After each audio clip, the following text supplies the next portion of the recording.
Hi, good evening, everybody. How you doing?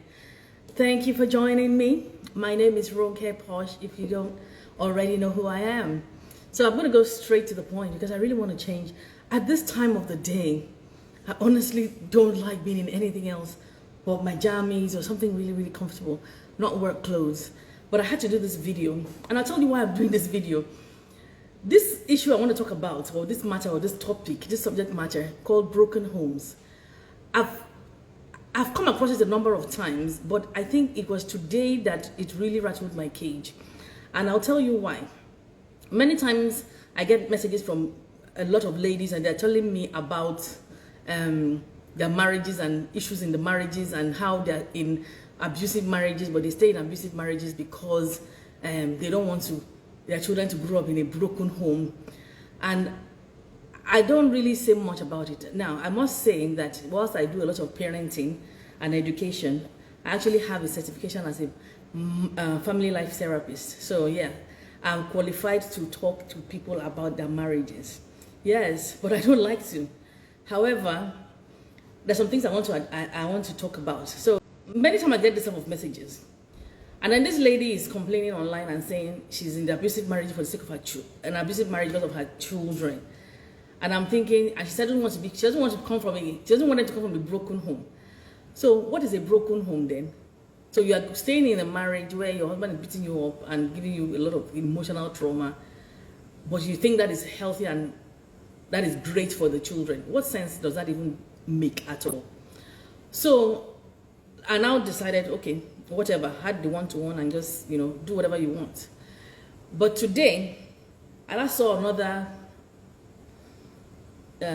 flyer, poster, whatever you call these things that you see online, and the person actually meant well. Many times we mean well, but the delivery of our messages, sometimes it can be really, really wrong, and it will lose the potency because if we use the wrong choice of words. As you can see, when I'm closing one eye like this, I'm thinking very good.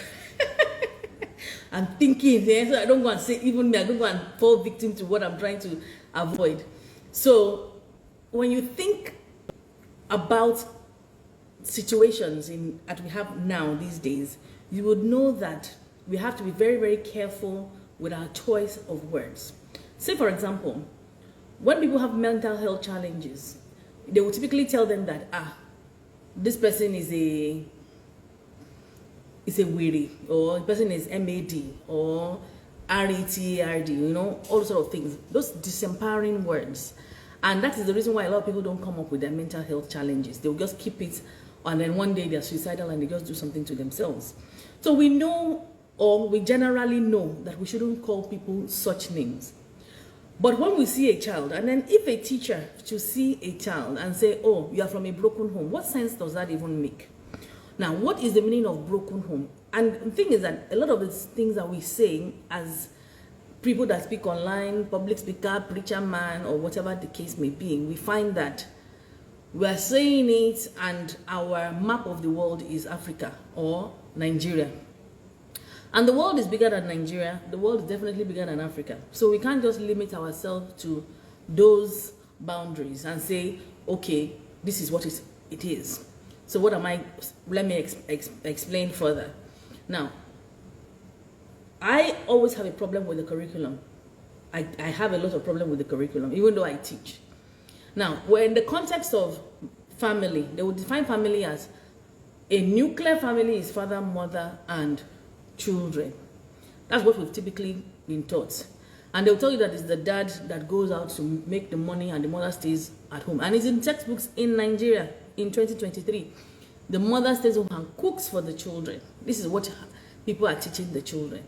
Now, if you are teaching children that they stay at home, that mothers stay at home, that is very limited. Clearly, we know that it's very, very limited. If we're saying the family is father, mother, and children, and we live in a society, it doesn't matter whether you agree with it or not. It doesn't matter if it aligns with your faith or not. There are families that have dads and children. I'll say that again. Whether it aligns with your faith is not the topic of this conversation. And it's not even the reality of the world. There are families now that are not father, mother, and children. There are families that are mother, mother, children, father, mother, children, mother, mother, children, mother, grandmother, children, father, grandmother, children, different family formations. We have different family formations, yet we are teaching that a family, a nuclear family is father, mother, and children. Now, I'm not here to redefine family for you, but I'm here to get people to think about the changes and the reality of the world that we are living in and what we are teaching our children, because we don't want to raise ignorant children. And as a result, we also find that people are saying things like broken homes. Yeah? They are saying Praise God has joined. He knows the origin of this conversation. It's making me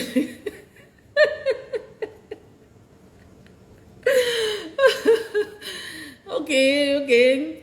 Welcome, Praise. Welcome, Praise for he knows the origin because I carried it to him first. Like, see, this matter that I'm seeing. So when we talk about broken homes, as at December last year, I've been married 20 years. As at December last year, 20 years. And my daughter no longer lives at home. So my nest is empty. Now, if I decide that the marriage is not working anymore, or my husband says, get out, I'm not interested anymore, and my daughter is already out of the home, in college, going to university, doing her own thing, does that make her come from a broken home? Considering the fact that she's not at home anymore. Is she from a broken home? Please, if anybody has the answer, please just let me know.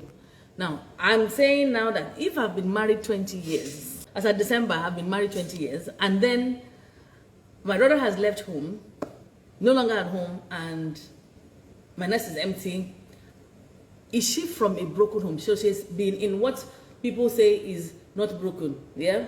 Functional, kind of. And if someone is also married, husband, wife, and children, and the child or the children are experiencing a lot of abuse, and they are seeing their mother and father shout at each other every day, they are seeing the father beat the mother all the time, there's financial abuse and all sorts of things and toxicity that we hear about these days. Now, if that child is experiencing that, is that child from a functional home or a dysfunctional home or a broken home?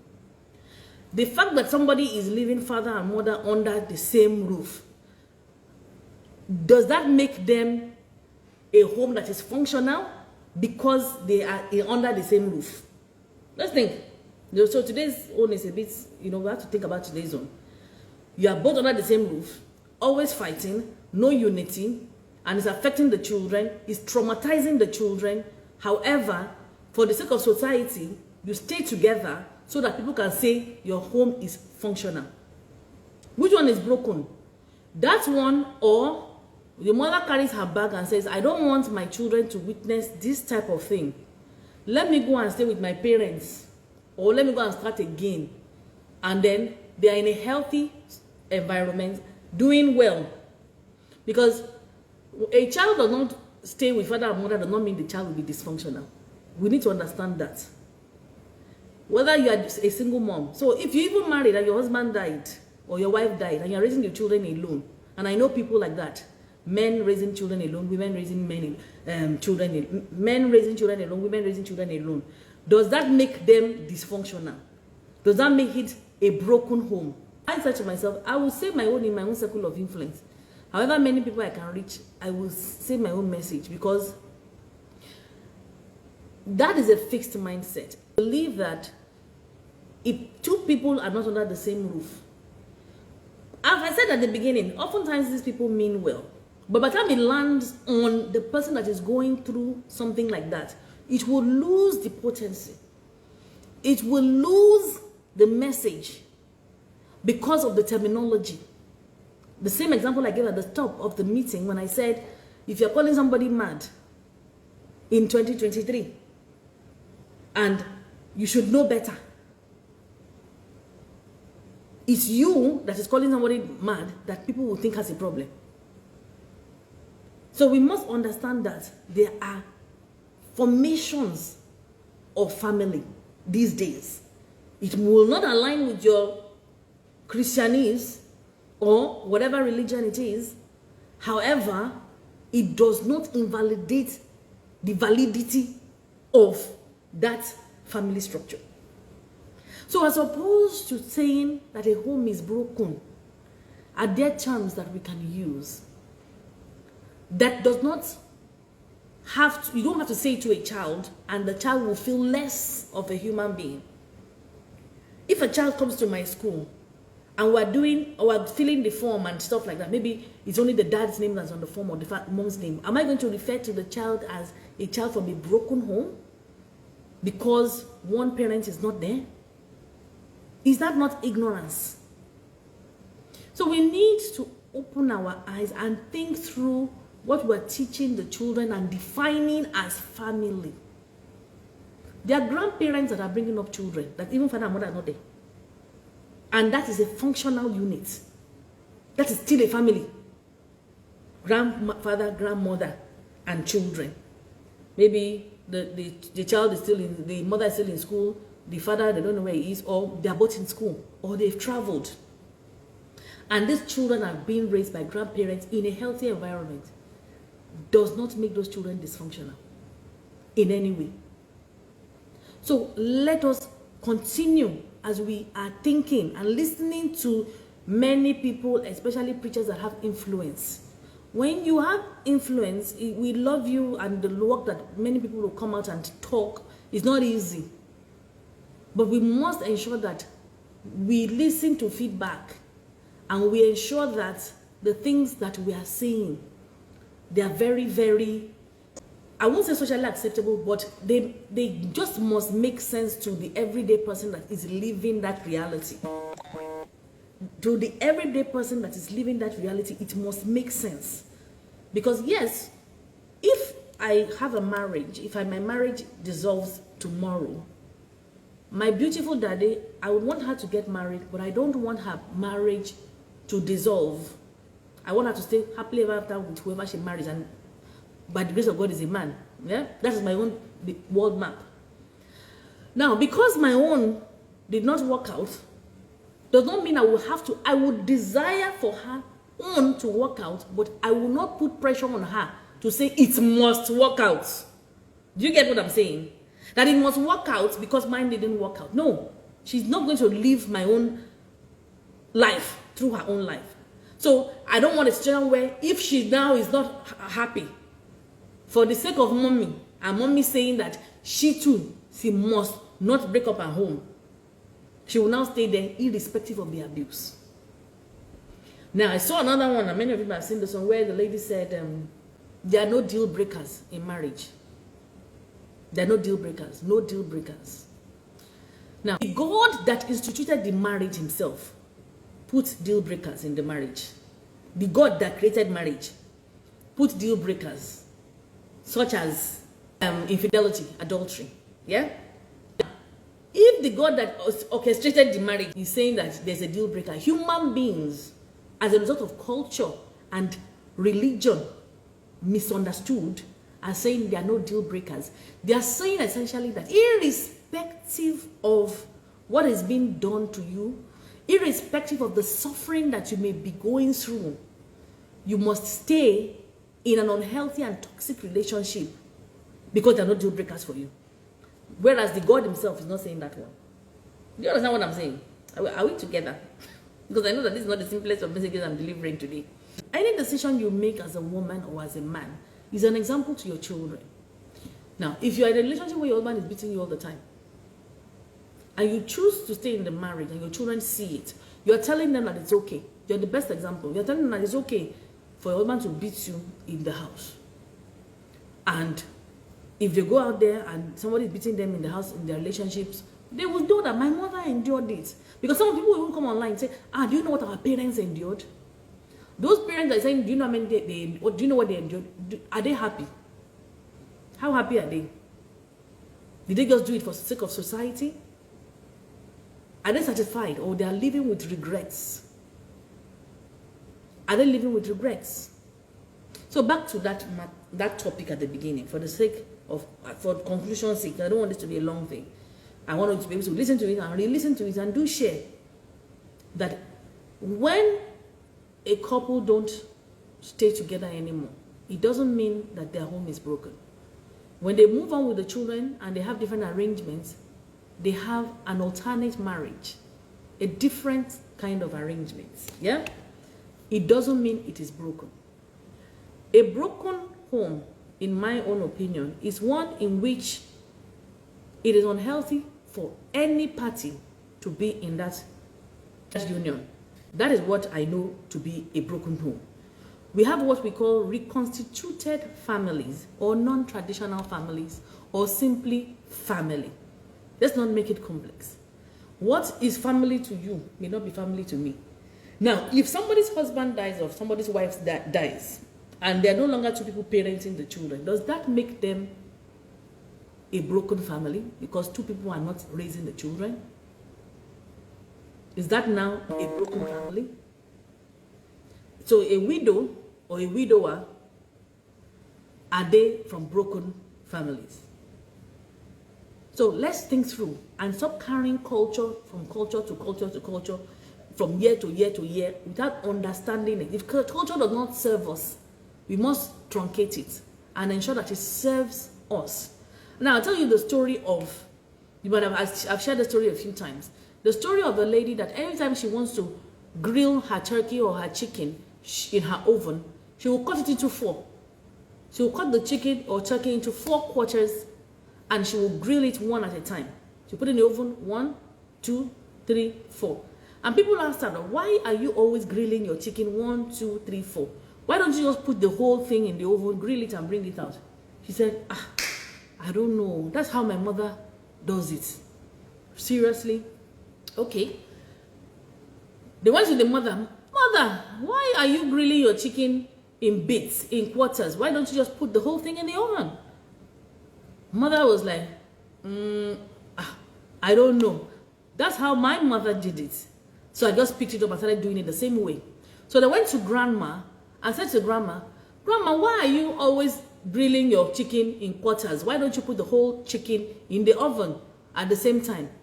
And grandma said, oh, many years ago, we had a very small oven. It couldn't afford a big oven. So we had a very small oven. As a result, the whole chicken will not fit in the oven. So she had to cut it into 4 and grill one at a time before she could have everything grilled. So essentially, she was doing it because she couldn't afford a bigger oven. Her children and grandchildren have seen it and they've copied it. They don't understand it. And this is what we are doing in 2023, where we are copying and using some terms that are disempowering and they no longer serve us.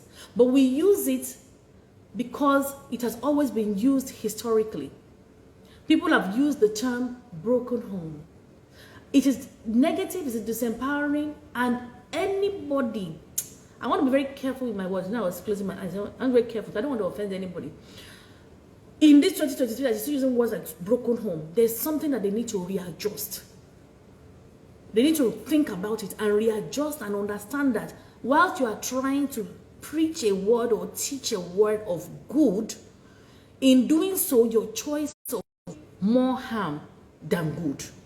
So we must ensure that our choice of words must be very, very good. And I'll give you that example again. If I leave my marriage of 20 years, so I've been married 20 years as of December last year, and I say, that's it, I'm not doing it again. Or my husband said, that's it, he's not doing it again. And my children are no longer in the home. My daughter is in college.